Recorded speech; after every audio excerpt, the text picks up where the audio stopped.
So this time of year, I'm absurdly busy with work, so I've been unable to produce as many videos as I normally would, but I thought I'd make some time to tell you about some of the games that I've been playing.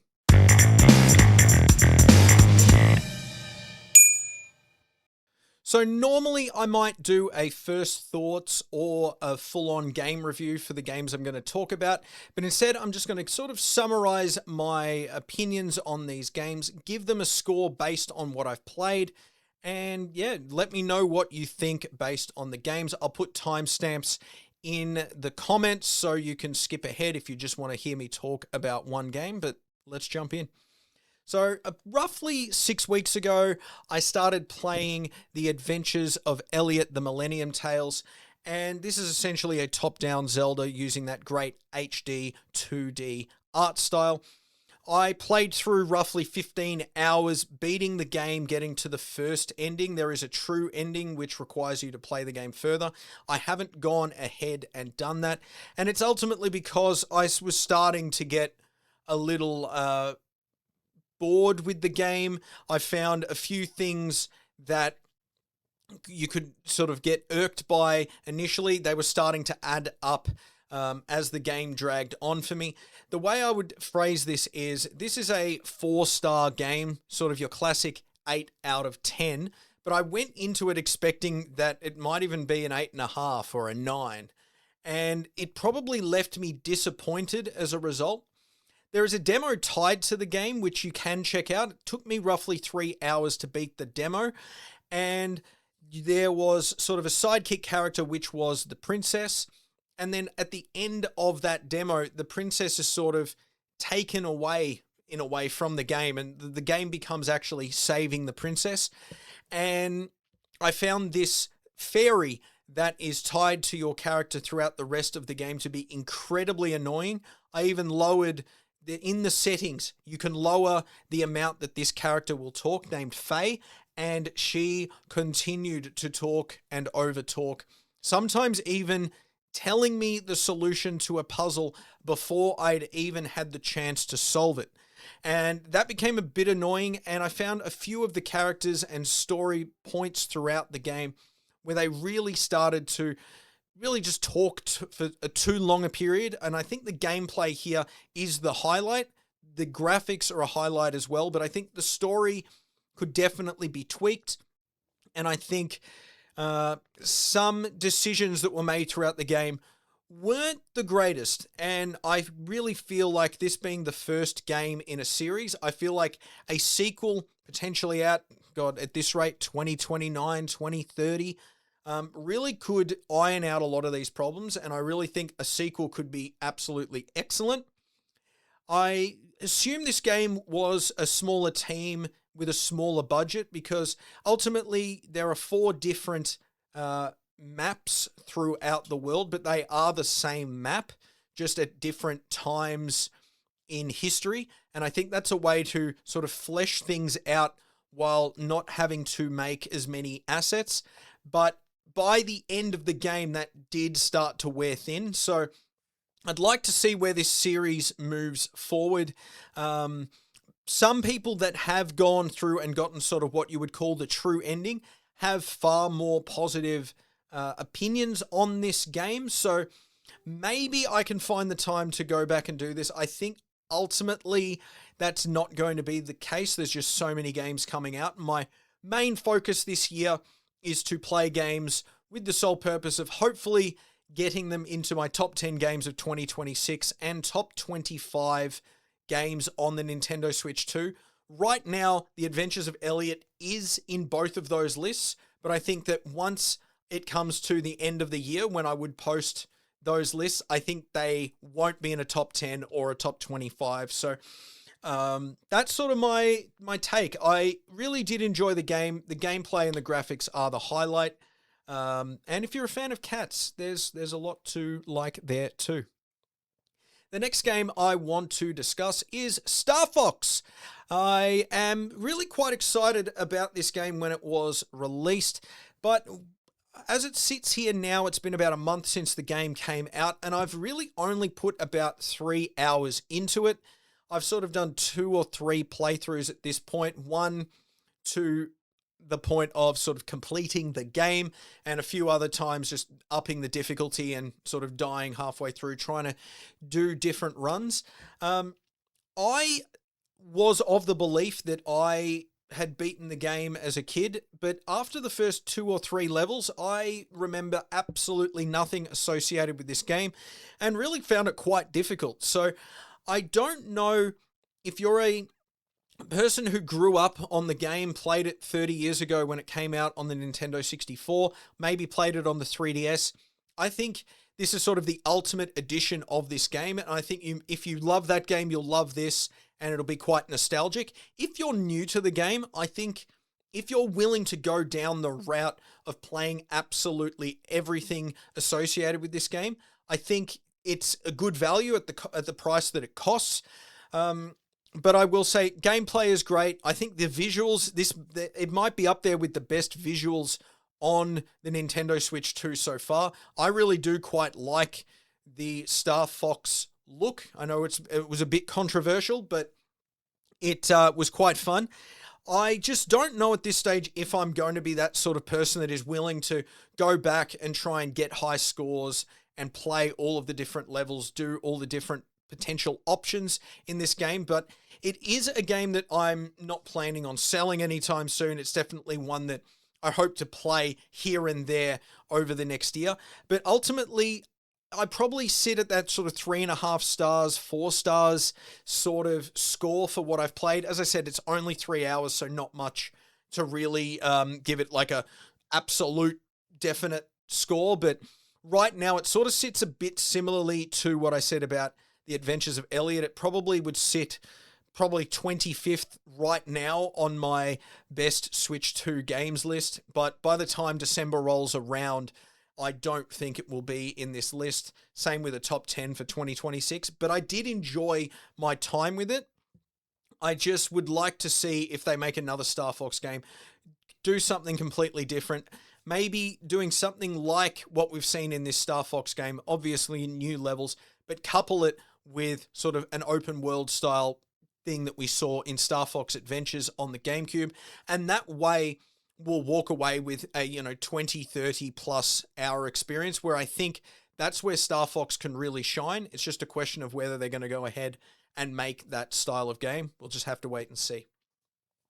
So once those games finished, I had a bit of time before Splatoon Raiders launched, sort of in that late July period. And initially my plan was to play something like Mina the Hollower or Devil May Cry 5. But in the end, I decided to play Final Fantasy VII Remake Intergrade.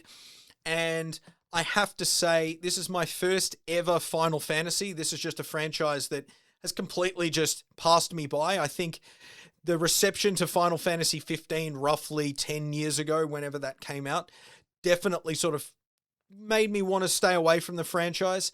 And so I'm almost disappointed with myself that I did not play this game sooner. I think this game is absolutely excellent. Probably right now a top 10 Switch 2 game. I would score it 4.5 stars. There is definitely pacing issues in this game. There is certain story points throughout the game where you're like, this is a bit over the top.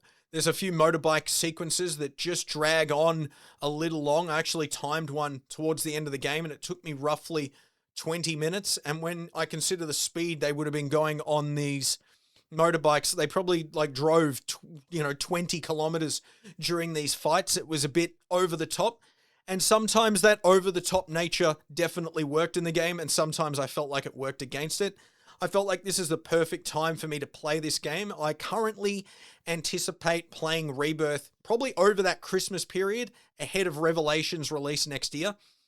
But it was really great to see Cloud's experience. And it's funny, I know little to nothing about this game, so a lot of the story beats were completely fresh to me. And I really am quite excited about the franchise. I'm hoping that even Final Fantasy 16 can come across to the Switch 2 relatively soon. But yeah, I will have to say, when the game started, I was completely blown away by the visuals on the Switch 2, I audibly said, wow. And as the game rolled on, I quite liked the fact that it was fairly a point A to point B type game. There was an option to start the game, what they called with a head start mode. So I chose to go down that path. You started at level 45, so it made a few of the smaller fights pretty trivial. You could just sort of blow past them because ultimately I wanted to enjoy the story. I'm undecided yet if I want to do that same thing in Rebirth, because I believe that's there and you start at maybe level 65. We shall wait and see. But the other mode I haven't started is the intermission, which is, I believe, like a little 5-hour story expansion for, I believe the character's name is Yuffie, which ties to Rebirth. Haven't played that yet. Would like to get to that before Rebirth, so maybe I'm thinking around that October period might be perfect for it. But I was really impressed with this game. I do think, though, that there were points where I was like, there was 18 chapters in this game, and I kind of felt like there was what felt like a big ending sort of sequence roughly around chapter 12, 13.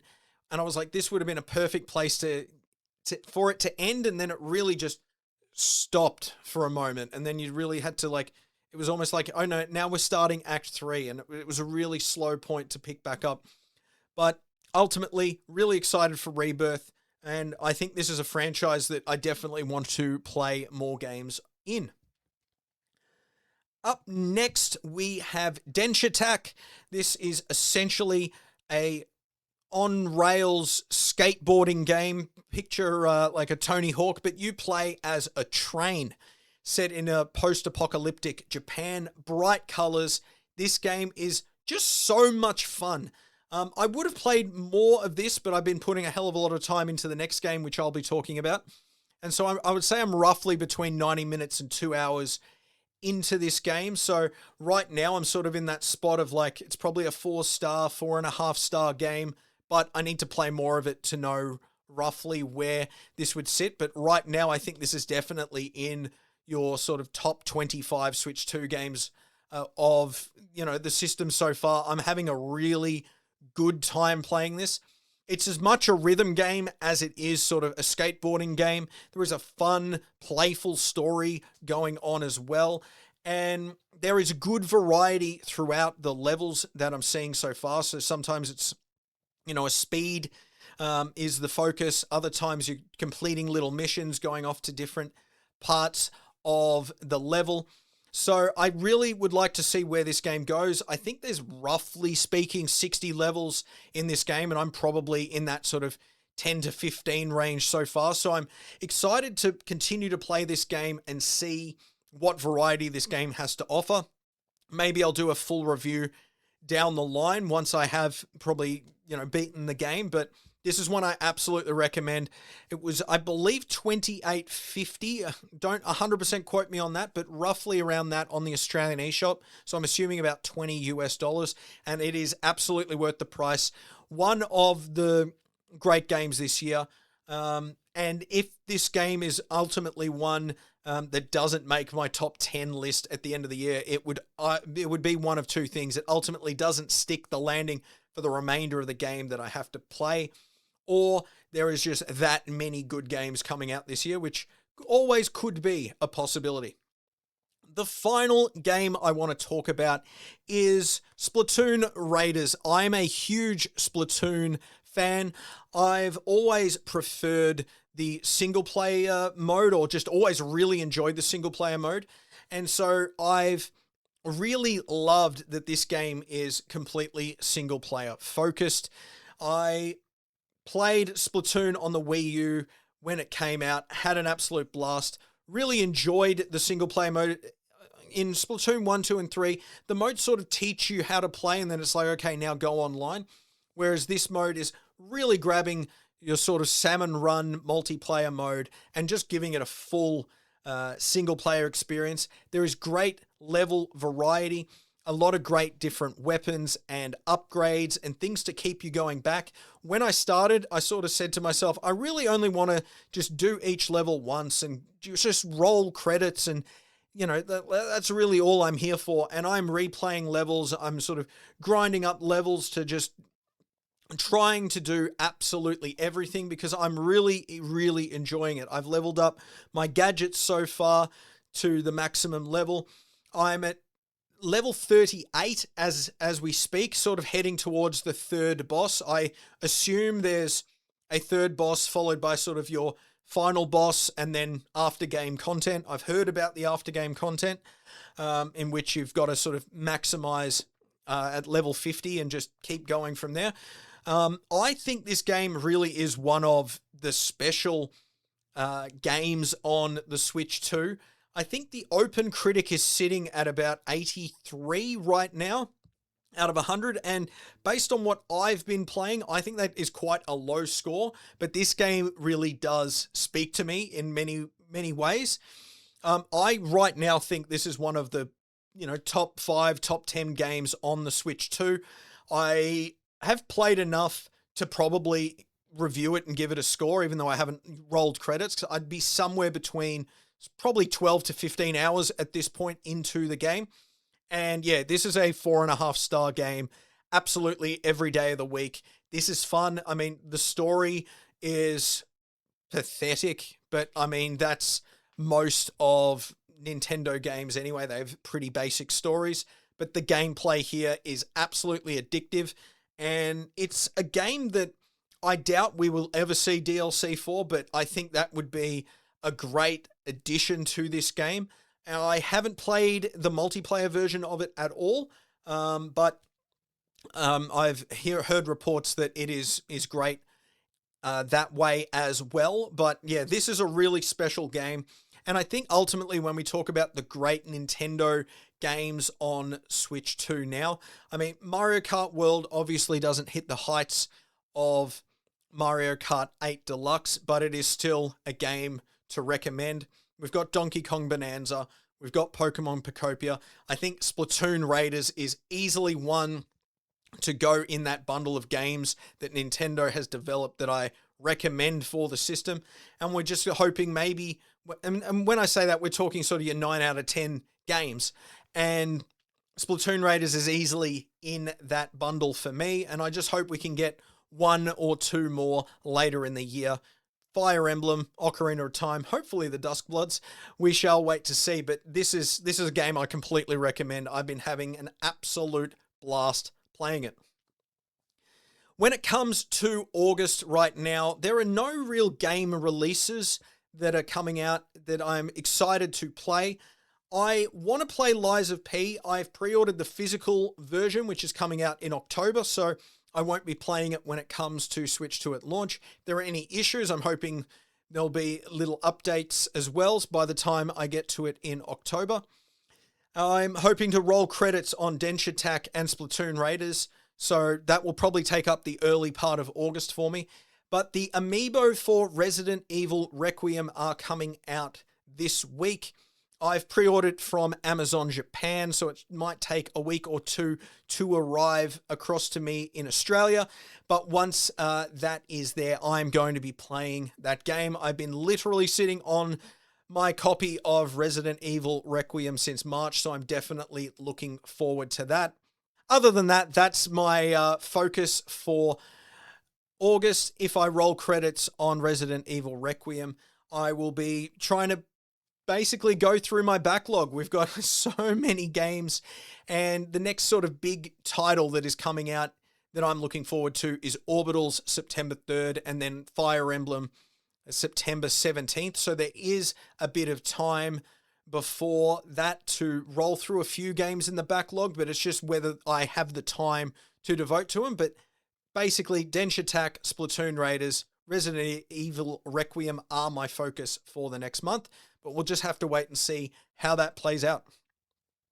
Thank you very much for watching. If you've played any of the games I've discussed today, let me know what you think of them in the comments below. My name is Dazza. Thank you very much for watching. Be sure to like and subscribe and have yourself a fantastic day. I'll see you later.